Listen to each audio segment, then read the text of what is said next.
24 breaking news.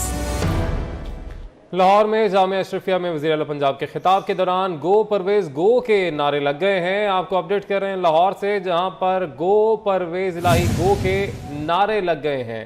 Jamia Ashrafia Lahore में वो खिताब कर रहे थे और इस दौरान गो परवेज इलाही गो के नारे लग गए।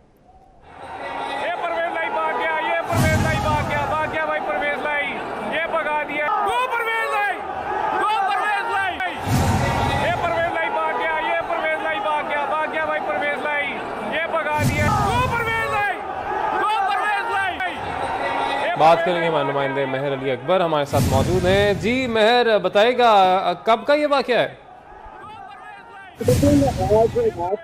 आज है वो तकरीबन 10 बजे के करीब, जब चौधरी परवेज इलाही फिरोजपुर रोड जामिया शर्फिया में खत्म नबूवत कॉन्फ्रेंस से खिताब कर रहे थे, तो उनके खिताब के दौरान जो है वो जो जामिया शर्फिया के जो तलबा हैं और वहाँ पे जो आशिकाने रसूल बैठे थे, उन्होंने जो है वो अचानक गो परवेज इलाही गो के नारे लगाना शुरू कर दिए। इसके अलावा मजीद आपको बताऊं कि जब नारे लगे तो चौधरी परवेज इलाही ने जो है वो जो स्टेट सेक्रेटरी था उसको दुआ का कहा कि आप जो है वो इख्तितामी दुआ आप करवाएं। मैं दुआ में भी शामिल हूँगा, लेकिन वो जो वहाँ पर आशिकाने रसूल बैठे थे उनके नारों की शिद्दत इतनी थी कि चौधरी परवेज इलाही को जो है वो मजबूरन वहाँ से उठ के जाना पड़ा और इसे में ही जो है वो चौधरी परवेज इलाही फौरन से उठकर स्टेज से वापस चले गए। जी ठीक है, बहुत शुक्रिया आपने अपडेट किया।